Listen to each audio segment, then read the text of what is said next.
జై శ్రీమన్నారాయణ.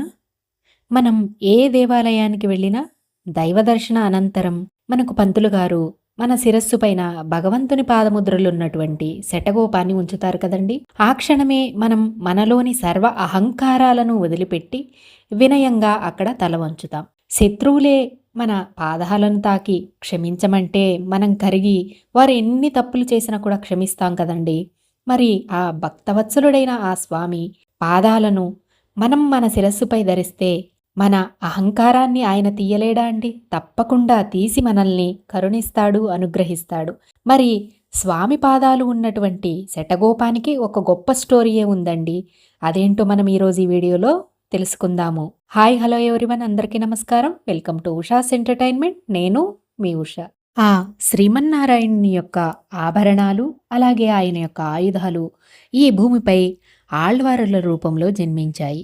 సాక్షాత్తు విశ్వక్షేణునాంశతో పుట్టినటువంటి వాడే నమ్మాళ్వారు గారు. ఆయన కలిప్రవేశ సమయంలో అనగా కలిప్రవేశించిన 45వ రోజున జన్మించారట. నమ్మాళ్వారు గారు పుట్టగానే కలికి అర్థమైంది, ఇతను చాలా చాలా గొప్ప భక్తుడు.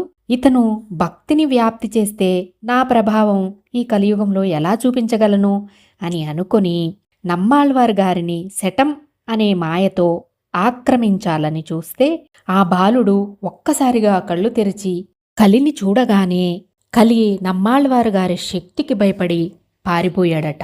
అప్పటి నుండి వారిని శటారి అని, శటకోపులు అని, సదరి అని పిలుస్తూ ఉన్నారు. ఇలా ఉండగా పుట్టిన తర్వాత మొదటిగా కలదర్శనం చేసిన నమ్మాళ్వారు గారు సంవత్సరమైనా కూడా కళ్ళు తెరవడం లేదు, ఏమీ త్రాగడం లేదు, ఏమీ తినడం లేదు, మలమూత్ర విసర్జనలు కూడా లేవు. కానీ ఆరోగ్యంగా మహా తేజస్సుతో వెలిగిపోతూ ఉన్నారు ఆయన.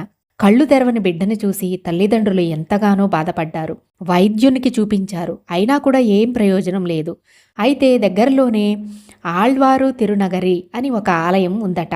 అక్కడను ఈ నమ్మాళ్వారి గారిని తీసుకెళ్లారట. స్వామి దర్శనం చేసుకున్నారు. అప్పుడు స్వామి యొక్క మూర్తిలో నుంచి నావాడు వచ్చాడా, ఇతన్ని ఇక్కడే వదిలి వెళ్ళండి, నేను చూసుకుంటాను అని చెప్పారంట స్వామి. సరే, ఈ ఉలకని పలకని బొమ్మలాంటి ఈ పిల్లాడిని నువ్వే చూసుకో అని చెప్పి వాళ్ళు ఆలయంలోనే ఒక చింత చెట్టు దగ్గర ఆ బాలుణ్ణి వదిలేసి వెళ్ళిపోయారట. ఆ చింత చెట్టేమీ సామాన్యమైంది కాదండి, సాక్షాత్తు ఆదిశేషుడే. విష్ణు అంశ భూమిపైకి వస్తే ఆదిశేషుడు కూడా ఏదో ఒక రూపంలో వస్తాడు కదండి. ఈ విధంగా వచ్చాడనమాట. అయితే ఈ పిల్లాడు పాక్కుంటూ వెళ్ళి ఆ చెట్టు త్వరలో కూర్చున్నాడట. ఉలకడు పలకడు సంవత్సరాలు గడిచిపోయాయి. దివ్య ప్రబంధాలు రాయమని భూమిపై పంపిస్తే ఆయనేమో భగవంతుల్లో లీనమై భగవత్తన్మయత్వంలో రమించిపోతూ ఉన్నాడు.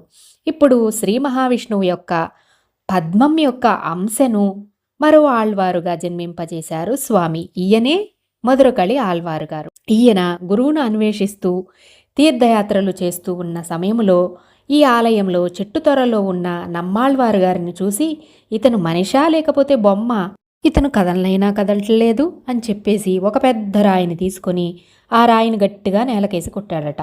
ఆ సౌండ్కి నమ్మాళ్వారు కళ్ళు తెరిచి వేదాంత బోధన చేశారట ఇతనికి.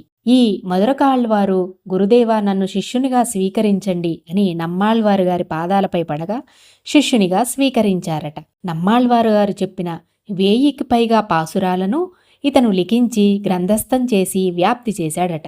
నమ్మాళ్వారు గారు 32 ఏళ్లకే దేహాన్ని వదిలివేయాలి అని అనుకోగా ఈ శిష్యుడు, గురువుగారు మీరు దేహాన్ని వదిలితే మాగతేంటి, మీరు లేకుండా మేము ఉండలేము అని అనగా నమ్మాళ్వారు గారు ఆ పక్కన తామ్రపర్ణి నది ఉంటే ఆ నీటిని తెప్పించి మరిగించారట. అందులోంచి ఒక విగ్రహం వచ్చిందట.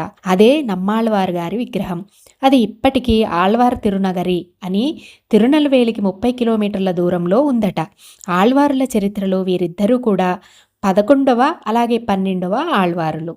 ఇక మన నమ్మాళ్వారు గారి రూపమే ఈ శటకోపం.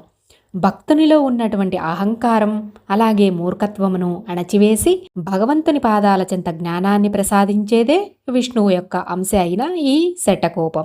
మనిషిలో ఉండే నేను నాది అనే అహంకారాన్ని తొలగించేది భగవంతుడు.